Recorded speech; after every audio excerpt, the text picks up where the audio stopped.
We studied the economics of hemp. We need to look at the economics of prohibition. Now, this is a huge area.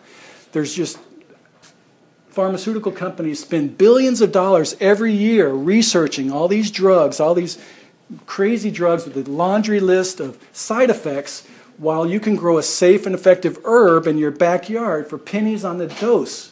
In Israel, they're providing high-grade medicinal cannabis to patients for $15 an ounce. So that's how much it costs to grow pot, $15 an ounce. So that's a good deal. And so we need to document that. You know, how much are we spending on developing drugs when we have this cheap and effective and safe drug right there?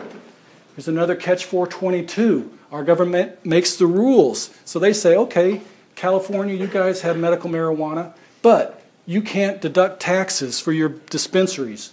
You can't have access to, you can't get loans, no access to capital.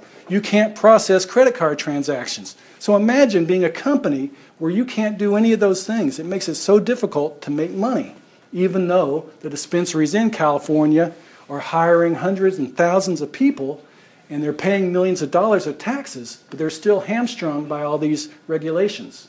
So we need to understand that and fight back against that.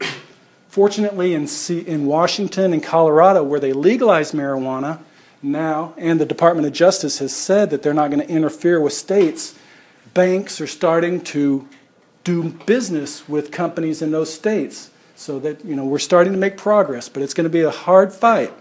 Our government is not going to give us anything easily. Everything we have to fight for, it's going to be like 2 steps forward, 1 step back. Every time we go somewhere, they're going to be pushing back on us because of this whole stigma. People just hate marijuana. We have to get them to love it.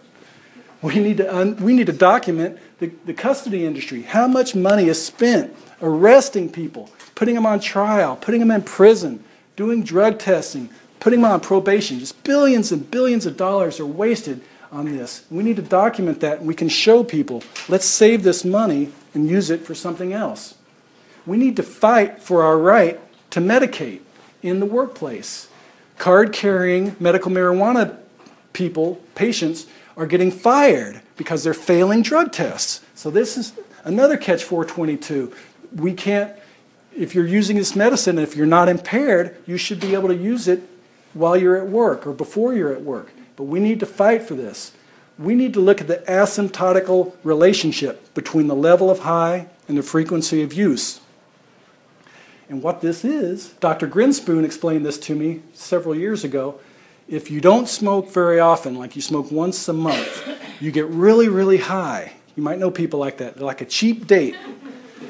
But if you smoke every day, your level of impairment is much lower. So we need to understand that, especially as it relates to the operating under the influence and driving cars, because the DUI, all these DUI laws are being developed now, and we have to make sure that just because you have 0.5 nanograms of THC in your bloodstream, that does not mean you're impaired. So we need to have good impairment laws, and we need to understand this asymptotical relationship.